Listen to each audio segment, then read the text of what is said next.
Welcome to Love of Jesus Mission Church Online Ministry.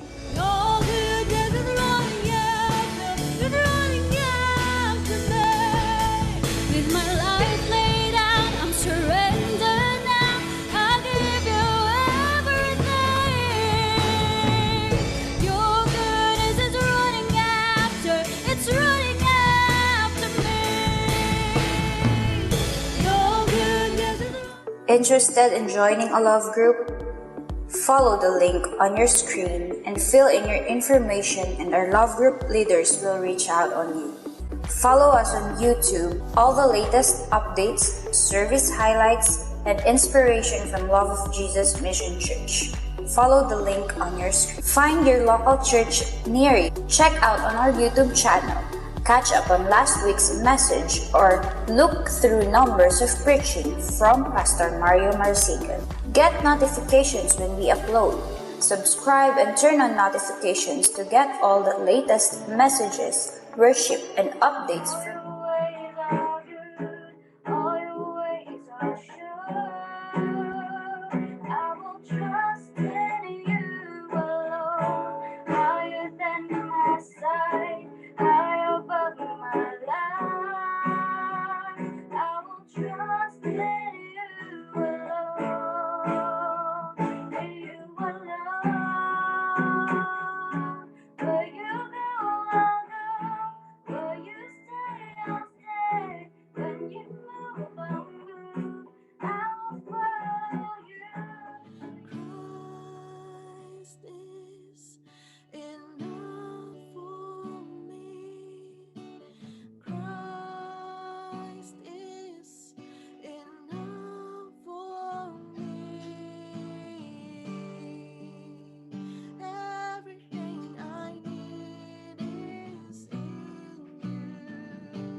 Jesus, Lord of my salvation, Savior of my soul, send me out to the world to make you know.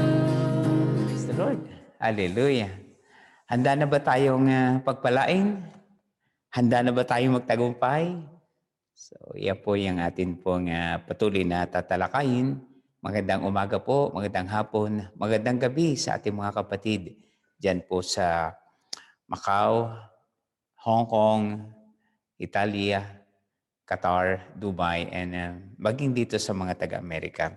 So, ang malaking kagalakan muli ay magbahagi sa inyo ng mabuting balita. Today, my topic is how to wait upon the Lord. Wait upon the Lord. Ito po ay bahagi po ng ating mensahe series, ikatlo, How to Change the World. We can change the world beginning with ourselves. Pero ang unang bagay po na gagawin po ng Diyos sa atin ay paliliwanagin niya ang atin pong ilaw. Let your light shine because we are the light of the world. At tayo po ay pagkapalain.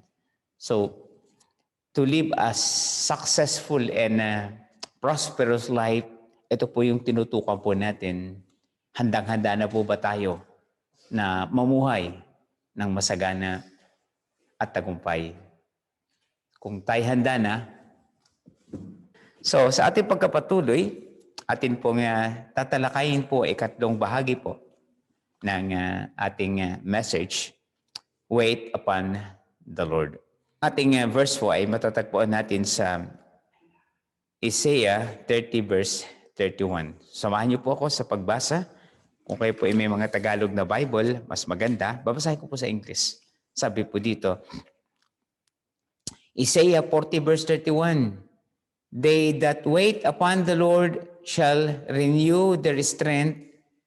They shall mount up with the wings as eagle. They shall run and not be weary, and they shall wait and not faint. That's the word of God. Tayo po'y sumandali yung buong manalangin. Dakilang Ama, salamat sa iyong salita na nagbigay sa amin, O Diyos, ng kagalakan, katatagan, at ganoon din direksyon. Hinihiling namin sa iyo, Man, na samahan mo kami at patuloy na ikaw ang manguna sa aming buhay. Amang banal, dalangin namin na ikaw ang Diyos na mag-ingat habang kami, O Diyos, ay ginagamit mo sa paghahayag ng iyong salita. Yan ang dalangin ko sa iyo, Ma, sa pangalan ni Kristo Jesus. Amen. Hallelujah. Palakpakan po natin ang ating Diyos. So ngayon po, tuloy na po ang pagdadala ng mensahe. And keep on praying. Okay. So, how to change the world? We can change the world beginning with ourselves. Kailangan makita po sa atin po yung plano ng Lord. The Lord said, "My plan for you is not to harm you, but to prosper you and to give you hope and future." Yan po yung nais ng Diyos po sa atin. At gusto din naman natin maganap sa atin. At magagamit tayo mightily, meron tayong patotoo. Buhay na ganap at kasiyasiya, sagana at matagumpay. Gagawin niya to po tayong sagana at matagumpay.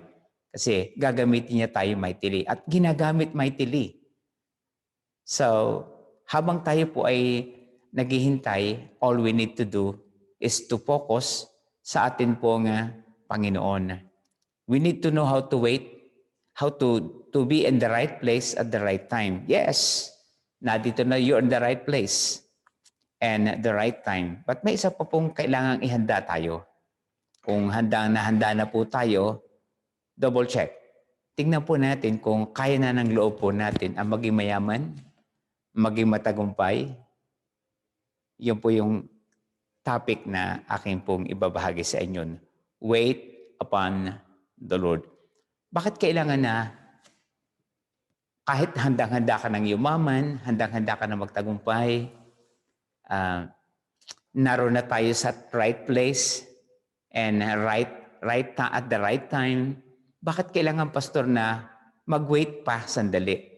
Alin niyo po ang isang sikreto at nais ng Diyos sa atin ay kailangan po tayo ay maging matatag. So, para maging matatag, ito po ang sabi po. And Isaiah chapter 40 verse 31, "They that wait upon the Lord shall renew their strength." Yes. Kailangan po ay matatag ang ating loob. Kasi kung tayo po ay namumuhay ng regular na buhay na daily routine, tatrabaho, kakain, matutulog, and ang ating iniisip ay para lang mabuhay, to sustain yung ating araw-araw na pangailangan, and ginagawa natin ang trabaho just to source ng ating income, but hindi po tayo ganyan nilikha ng Diyos. Ang sabi po niya, "You will rule and reign." At ano po natin, you will rule and reign. Hindi ka nabuhay na para sa sarili lang. Hindi tayo aaksayahin natin ang oras para makabili lang ng bahay natin, makapag-aral tayo, magkaroon ng trabaho, kumita, kumain, at one day maghihintay na lang tayo na mamatay. Hindi po yun ang plano ng Lord. My plan for you is not to harm you, okay? But to prosper you and to give you hope and future. Napakaganda po ng plano ng Diyos po sa atin. At hindi lang po yun. Binibigyan tayo ng kapangyarihan. Bakit? To testify the life of Christ. At tayo po'y bahagi po ng kanyang hinahandang kaharian. At dito sa lupa, tayo po ay team. Sabihin, hindi tayo mabubuhay ng tayo lang, kundi tayo po'y gagamitin tagapamahala. Sabi ng Diyos, tagapamahala. Ayan. Tagapamahala po ang plano ng Lord sa atin. Kaya sabi niya, ang pagtiwalaan sa maliit na halaga, hindi lang pera ang tinutukoy dito, ay pagtitiwalaan sa malaking halaga. So, sa ganitong panahon po, na tayo po inihanda ng Diyos, huwag kayong maiinip. Sapagkat ang Diyos po natin ay magkaiba po yung time natin. Kaya minsan naiinip tayo dahil nga parang katagal. Pero alalahanin po natin na may time difference po. Ang isang araw sa Diyos ay 1,000 taon. Think about this, hindi po tayo huli. Napakatapat po ng Diyos sa atin at siya po ay may plano sa tamang panahon at ang unang bagay na gagawin po natin habang tayo pinaghihintay ay kailangang tayo po ay mag-worship. Alam niyo, pag tayo po ay mayroong gagawin at may appointment at hindi po dumating kaagad yung ating kausap, so tayo po madaling mawala. Nahihirapan tayo. At madali pong uminit ang ulo natin, naiinis. Pero wait, hindi lang po tayo inihanda para tayo yumaman. Hindi lang inihanda para tayo po ay magtagumpay. Hindi po lang inihanda na tayo po ay nasa tamang panahon at tamang lugar. Kailangang ihanda po din natin ang ating sarili, which is yun po yung pinakamatagal na process. Kung hindi tayo sanay na mamahala, problema tayo. Kung hindi tayo sanay na humarap sa malaking problema, problema po talaga tayo. Kaya ang sabi ng Lord, my plan for you is not to harm you. Kasi kapag hindi po tayo sanay na yumaman, maring masira ang buhay natin. Nalala niyo po pa, pag ang tao po ay biglang nanalo po sa loto o kaya ay sa wedding, yung po'y biglang yaman. Ang isang problema po nun, kung yung makikita ay napakadaming tao po na nasira ang buhay. Dahil nga po, hindi siya handa sa ganong sitwasyon ng buhay. Ganon din sa pag-asawa. Handang-handa na tayo. Pero ang tanong, handa ka na bang makibaka sa buhay may asawa? Handa ka na bang humarap sa problema? Handa ka na bang humarap sa pagiging isang magulang? At yan po ang atin itong tinatalakay. So, number 1, sa atin pong paghihintay, ano ang kailangan natin gawin? And Psalms chapter 105 verse 3 to 4, glory in the Lord, O worshiper of God. So yun po yan, glory in the Lord, O worshiper of God. Rejoice. Habang naghihintay, rejoice. Search for Him. Meditate the Word of God. And for His strength. And keep on searching. So hindi ka maiinip. Meron kang nire-research, busy ang iyong buhay, habang naghihintay na i-develop ng Lord yung strength po natin. Gaya po ng aking personal na testimony, naka-receive po ako ng revelation sa Lord. Gagamitin kita to open 12 churches and 12 countries. Lord, I'm not ready. Yes, I'm not ready. I know you will provide finances. I believe in that. You can give everything I need. Alam ko po yun. Pero ang sarili ko po, hindi ako handa. Think about this. Ako po ay simpleng mamamayan. Simpleng, ang gusto ko lang po ay makagraduate, makapagtrabaho. At nasa midst po ako nun. Nasa height ako ng career during that time. And alam ko po kung paano magtrabaho. Alam ko po maging empleyado. Alam ko po maging tapat maging empleyado. And nakapokus lang ako dun sa sarili kong buhay. But when I received this vision, isang bagay po ang sinabi ko, Lord, prepare me. Ihanda mo ako. Kahit gaano katagal, huwag mong hayaan na, alam ko na hindi mo hayaan na ipagtitiwala mo sa akin to na hindi ako handa. To cut the story short, umabot po ng 20 taon bago po totally ang puso ko po handang-handa. Gaya nito, dumating po itong 2021. In the midst of COVID-19, muli ipinaalala ng Lord sa akin, inihanda na kita. there shall any man be able to stand against you. As I was with Moses, so I will be with you. I will never leave you nor forsake you. And those promises na pinangawakan ko po, to make my fear disappear, ito po yung isa sa calling verse po ko na aking pinangawakan. So ngayon, 2021, naramdaman ko po yung ako'y handa na.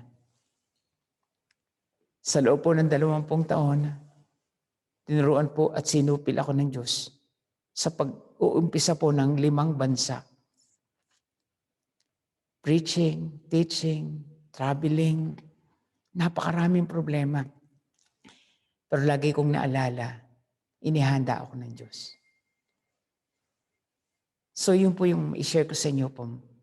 Gaano katagal po tayo ipiniprepare ng Lord, huwag tayong mainip. At habang ipiniprepare po ako ng Diyos, nag-enjoy po ako ng pagpunta po sa Philippines, punta sa Macau, Hong Kong, Italy, and then dito po, sabi ko, Lord, alam ko bakit hindi mo pinalalaki yung church. Alam mo na hindi ko pa kaya. And now, na doon po inilagay sa akin yung verse po na to, Isaiah 40 verse 31. They that wait upon the Lord shall renew His strength. Let's talk about strength. Inner, yung pong katatagan ng puso. Think about this. Hindi po ako sanay sa buhay sa Amerika. Hindi ako sanay sa buhay po sa Europe. Hindi po ako sanay sa buhay sa mayayamang bansa ng Italia, ng Asia. Yes, sanay po ako na mamuhay ng mahirap. Lumaki po akong mahirap. Sanay po ako dun. Pero paano ba mamumuhay ka ng isang mayaman? Hindi po madali ang bubuhay ng isang mayaman. Maaring gusto natin na hindi mag-prease ang aking video. Okay. Nag-prease na naman po ang video ko.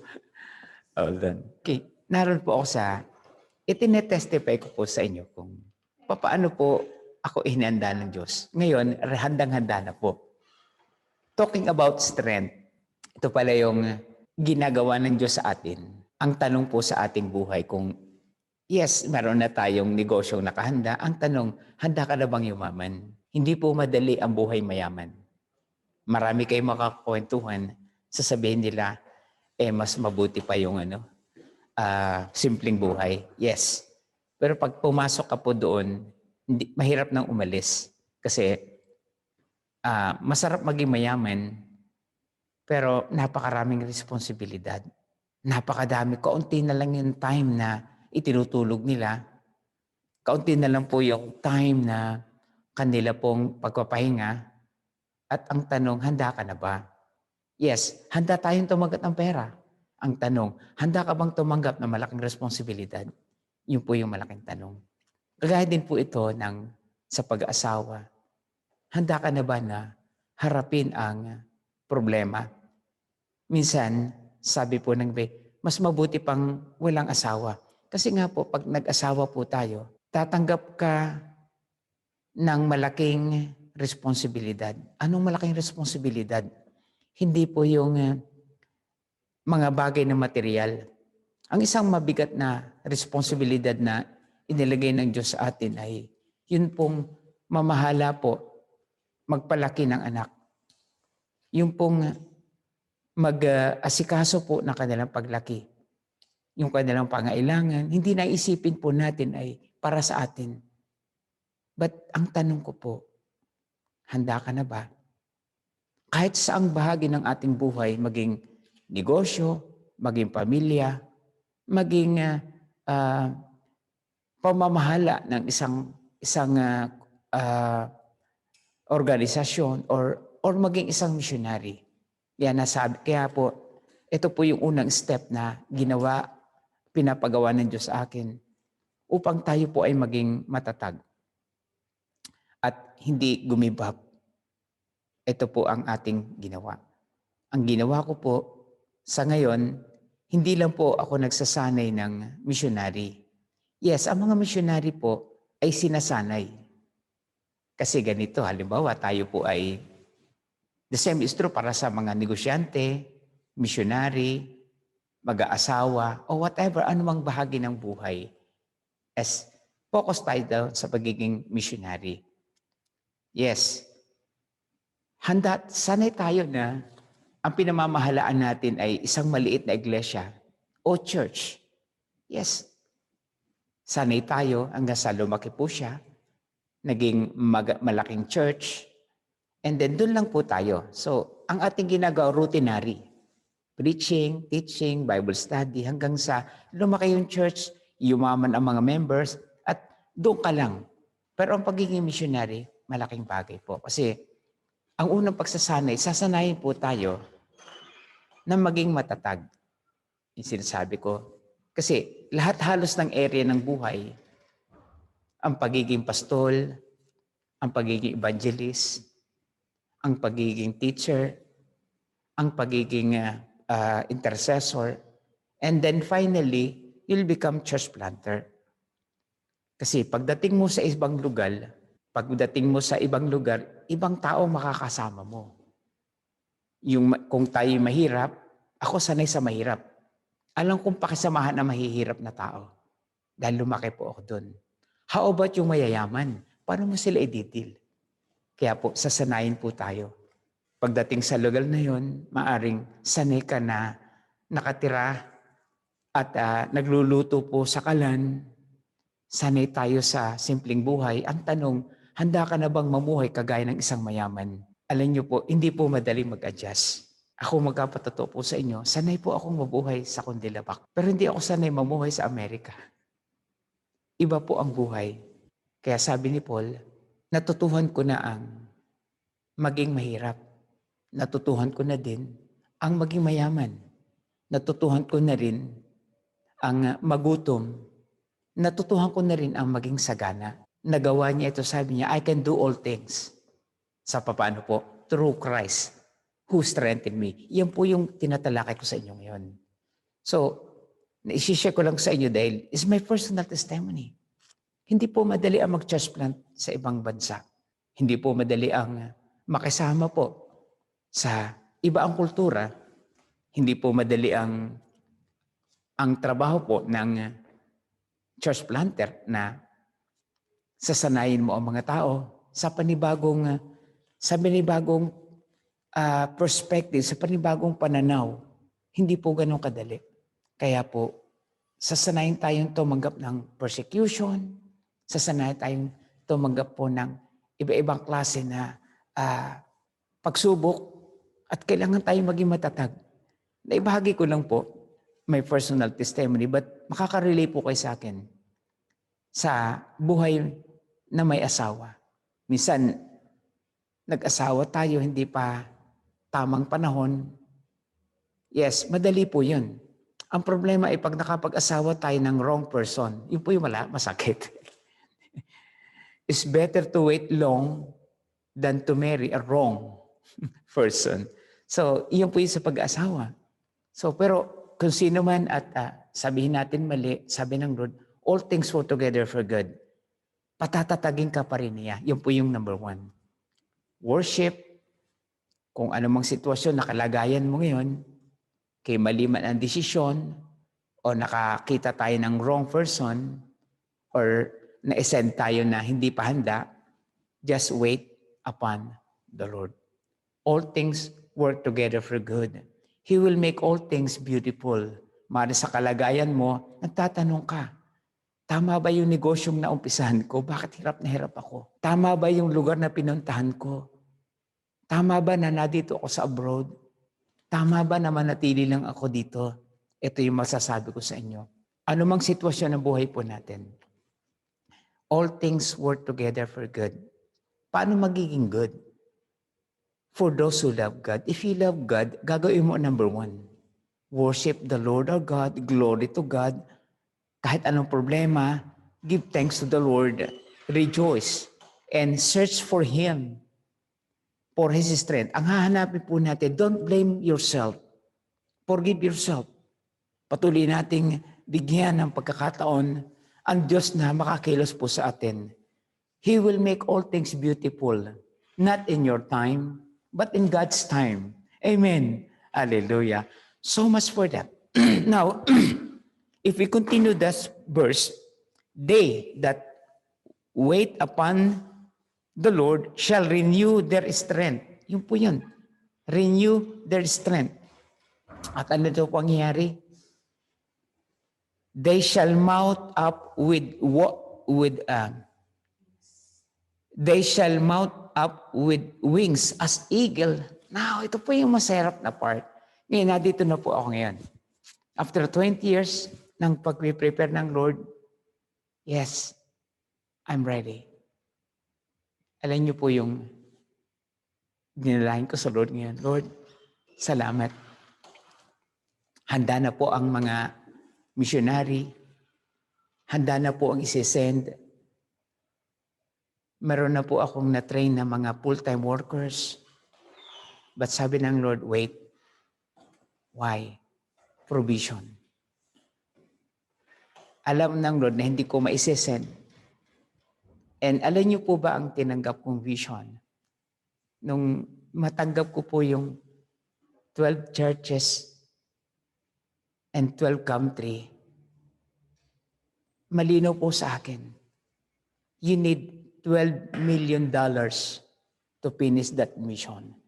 And iniisip ko, saan ako kukuha? But the Lord said, why you worry? Follow me. Imitate me. Sabi ni Ivo. You can do all things through Christ. I'm a get provider. And now, masaya po ang puso ko na tumanggap ng $12 million. At alam ko na po ang aking gagawin. Hindi na po ako matatakot na humawak ng pera na yon. Dahil bago pa dumating, alam ko na po, binigay na po ng Lord kung ano ang aking gagawin. So think about this. Samahan niyo po ako dito. At alam ko po na hindi po tayo iiwanan ng Diyos. Madali po ang yumaman. Gusto natin yumaman. Bakit hindi tayo payamanin? Hindi pa po buo ang loob natin. Madali po tayong pagtiwalaan ng Diyos ng malaki. Pero sasanahin po tayo sa maliit.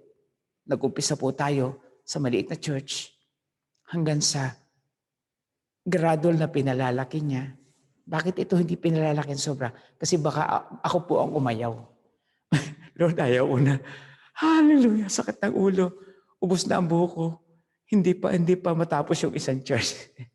Naging malinaw na po sa akin. Kaya samahan niyo po ako sa mission na to. Kaya ngayong taong ito, hindi lang po church planting, but ang mission po natin ay hindi lang po maitayo yung church. Hindi sapat po na may church, hindi sapat na may worshiper. Ang isa pong malaking responsibilidad po natin ay paano sila payayamanin. Paano sila tutulungan na maging matagumpay. So yun po yun eh. At ito na po yung tinatalakay ko sa inyo. Hindi sapat po tayo nakapag-umpisa ng church sa Italia, nakapag-umpisa ng church sa Amerika, nakapag-umpisa po tayo ng church dyan po sa Hong Kong, Macau, sa Pilipinas. Our next duty is help them out dun sa kahirapan. Yun po yun. And para mangyari po yun, nagsasanay po tayo ngayon ng missionary, kasabay po ang missionary partner. Ibig sabihin, isa-send out ang missionary, kasama po ng missionary partner, kagaya ni Paul. Si Paul po na nagmimisyon, lagi po siya may partner. Si Dorcas, sobrang yaman nila. Si Lydia, sobrang yaman nila. Why? Kasi si Paul, isa siya pong mahusay na businessman. Itinuruan po niya kung paano yayaman, hindi po para yumaman, hindi matagumpay. Sinanay din po niya ang lahat ng mga supporter kung paano magiging matatag. At I do believe, makakasama po namin kayo. Huwag kayong mawawala. Meron po tayong training every Wednesday night. Give time. Inihahanda po ng Diyos ang ating puso para tayo payamanin, pasaganain. At tatandaan po natin, hindi atin yan. Pagkatapos natin na mamahala, iiwanan natin yan. Hubad tayong dumating dito sa lupa. hubad din po tayong aalis. Kaya huwag niyo pong papaka-focus ang sarili natin doon sa kayamanan at katagumpayan. Ang kayamanan po ay gamitin natin na magbigay ng kapurihan sa Diyos. Sapagkat one day, kahit anong yaman ng isang tao, iiwanan yan. Kaya po, habang namamahala po tayo ng kayamanan, enjoy na katagumpayan, huwag niyong kalilimutan, ang unang bahagi na itinuro ko sa inyo. Ikalawang bahagi na itinuro ko sa inyo. At ngayon po ay ikatlong bahagi. Ito po ay series hanggang sa makita ko po kayo na kasama ko pong nagmimisyon sa Africa, sa Israel, sa Dubai, and to the outermost part of the world. Kaya masaya ko pong ibahagi sa inyo. And then ngayon, hindi lang po ako sinasanay ng Lord na naging church planter. Marami sa inyo witness kung paano po natin ginawa ito. At paano ang Lord nag-provide. At ngayon, ako naman po sinasanay ng Diyos na maging missionary partner. Why? Kasi paano ko po isi-share ang pagiging missionary partner kung ako mismo ay mahirap? Hindi ko kayang i-share kasi sanay ako na mamuhay ng mahirap. Pero ngayon, sinasanay po ako ng Diyos na mamuhay ng mayaman. Yan po yung gusto kong ibahagi sa inyo. Sinasanay po ang aking puso, tsaka isipan, na paano kung tumanggap ka ng 12 million? Handa ka na ba? Ang 12 million bang ito ay magiging tapat ka sa akin? Ang 12 million bang ito ay maibabalik mo sa akin ang glory? Yes, Lord. Yes, Lord. Yes, yes, Lord. At handa ka ba na ang lahat ng kayamanan na ito na palakin at magsanay ka ng mamamahala dahil alam mo one day aalis ka na? Yes, Lord. Kaya ready na po ako na maging missionary partner ngayon. Kaya sa mga missionary, huwag po kayo matakot. Kung tinawag kayo ng Diyos, lagi pong nagpo-provide ng Lord ng missionary partner. Una, ako po ngayon, kami po ang buong pamilya, ay sinanay ng Diyos na mamuhay ng mayaman. Hindi akin, kundi ang tawag po doon, katiwala. Ang perang yan na $12 million ay pamamahalaan mo. Napagtiwalaan kita sa mga maliliit, mamahala ng mga church. Napagtiwalaan kita na naging matatag. Alam kong marami kang kulang, marami kang kahinaan, pero ako nagpalakas sa iyo. Kaya yun po yung number one. Habang tayo naghihintay, worship the Lord, rejoice, search for Him and for His strength, and keep on searching. That's number one. Now, let's go to number two. Wait upon the Lord.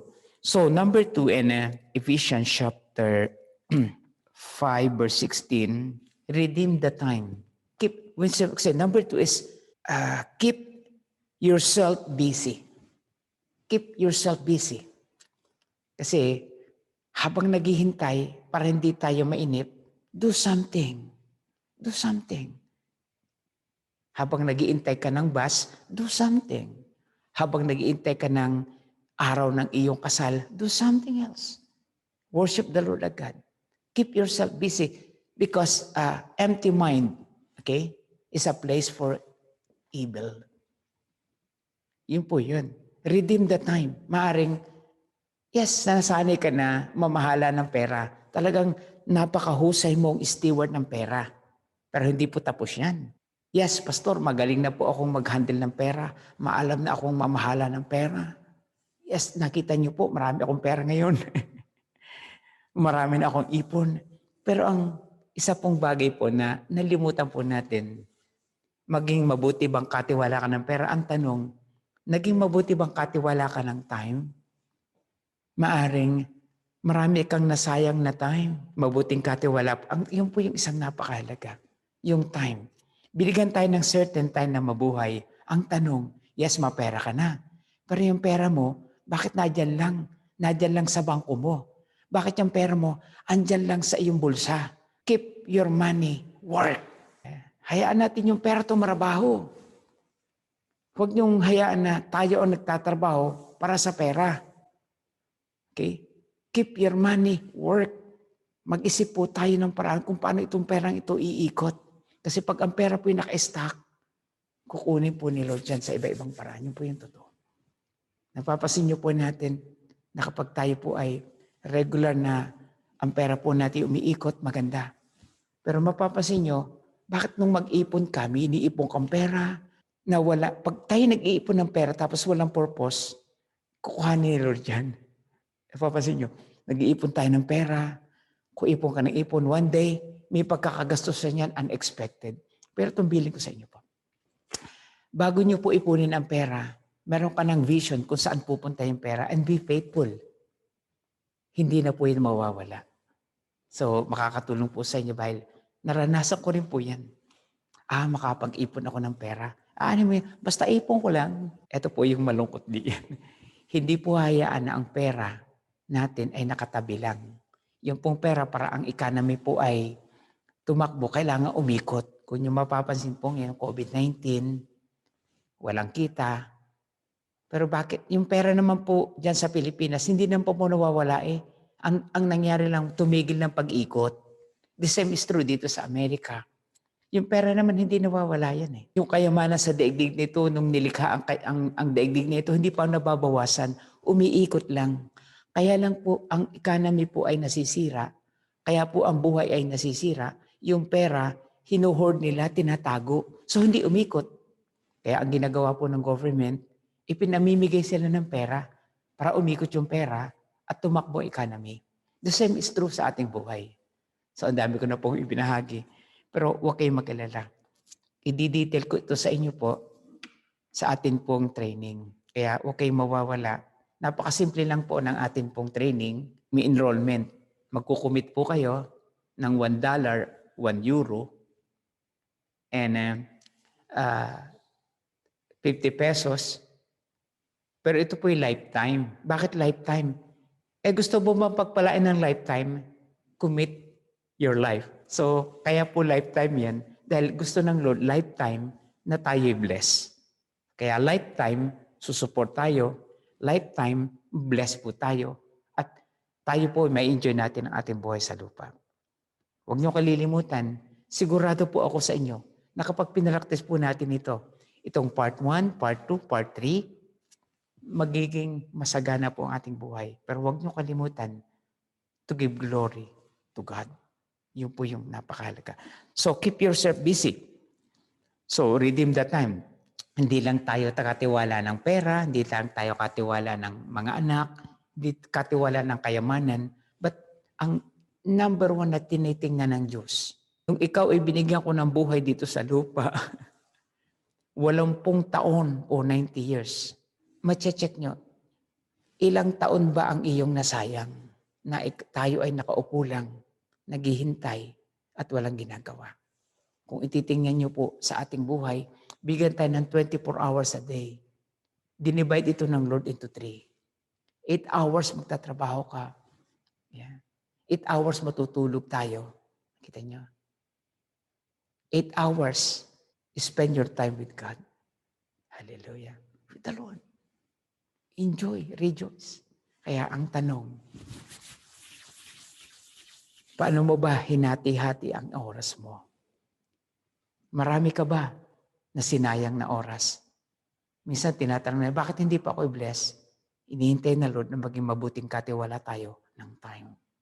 Amen. So that's number 2. Okay, number 3. Encourage yourself. Kasi may personal experience. Maraming trials bago po nagawa po itong vision. And kung walang vision, no provision. And people perish because lack of vision. So, alalahanin po natin, ano ba yung pinapagawa ng Lord sa iyo? Alalahanin natin yung purpose po natin. Encourage yourself. Yes.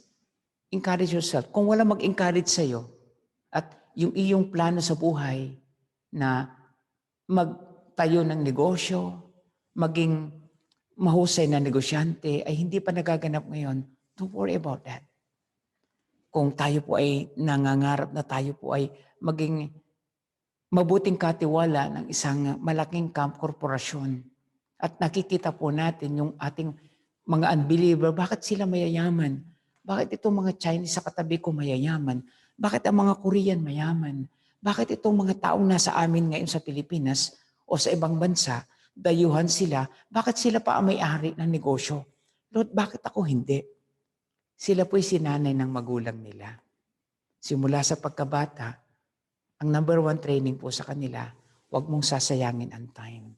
Hindi po ito itinuturo sa eskwelahan. Ang pagiging mayaman, ang pagiging matagumpay ay natututuhan sa tahanan. Yun po yun. At kung sa tahanan, wala ang magulang po natin, wala po ang pamilya po natin, meron po tayong isang tahanan na inihanda ang Diyos, your spiritual family, the church. Amen.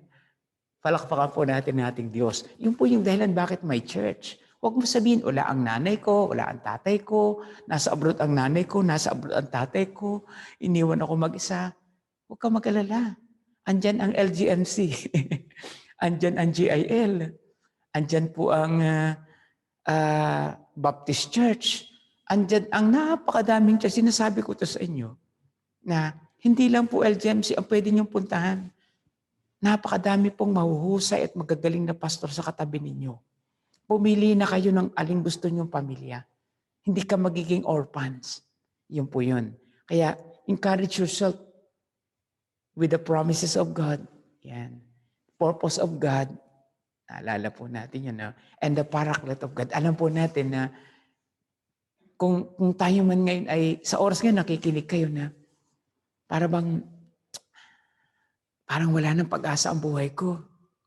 Ang dami ko nang ginawa pero huwag kayong mag-alala. God is a God of a new beginning. Lagi pong may pag-asa. Encourage yourself. Kung nawala na ang iyong pangarap, dream again. Hindi ko malimutan po itong aking kaibigan, si John Tantay. Kung ang iyong pangarap ay nawala na, dream again. God is a God of a new beginning. So, to encourage ourselves, ano bang gagawin po natin? Ganon pa din po.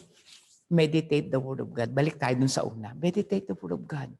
Ano ba yung calling verse mo? Alalahanin mo. Gaya ng aking ginawa po ngayon. Binalikan ko po yung calling verse. At ito po yung Isaiah po na ito. Isa rin po sa calling verse ko. And the book of Joshua, chapter 1, verse 5. There shall not any man be able to stand before you all the days in your life. As I was with Moses, so I will be with you. I will never leave you nor forsake you. Now, we are all ready. Handa ka na bang yumaman? Handa ka na bang magtagumpay? Ito po ang ating gagawin. First, okay, huwag kayong worship the Lord your God. Pasalamatan po natin siya habang nag-iintay. Second, keep yourself busy. Huwag niyong hayaan na ang ating buhay ay masayang ang ating time. Redeem the time, for the days are evil. So number 3, encourage yourself. Kaya ngayon, alam ko po na hindi pa natatapos ang preaching ko, encourage ka na. encourage ka na maging missionary partner, encourage ka na maging missionary, encourage ka na mamahala ng negosyo, encourage ka na magkakaasawa ka na, encourage yourself. And encourage ka na, yayaman ka na. Pero huwag natin kalilimutan, ang una kong bahagi itinuro sa inyo. Sa panahon ng kasaganaan, give back the glory. Huwag niyong kalilimutan ibalik ang papuri sa ating Diyos. Sapagkat ang lahat ng itong ating ini-enjoy na kapayapaan, kasaganaan, katagumpayan, ay hindi sa pamagitan ng ating lakas. Not by our might, nor by my power, but by the Spirit, says the Lord. Give glory to God. Amen. Amen. Hope you enjoy. Kahit paputol-putol po itong aking video, huwag kayong mag-alala. Papalitan na po natin ng bago ang ating camera. Amen. So we bow down our head and close our eyes. Father, salamat o Diyos sa mensahe mo na ako po mismong lingkod mo ay na masaya. Sapagkat itinuro mo o Diyos, ipinaunawa mo sa amin kung bakit kami, we need to wait upon the Lord. Bakit kailangan namin maghintay upang ihanda mo ang aming puso sa bagong bagay na gagawin mo sa aming buhay? Salamat sa bawat isa na na-encourage, muling nabuhay ang kanilang pangarap. Salamat sa bawat isa na nakinig, na sila'y muli, O Diyos, ay pinatatag mo sa pamagitan ng paghihintay. He that wait upon the Lord shall renew his strength.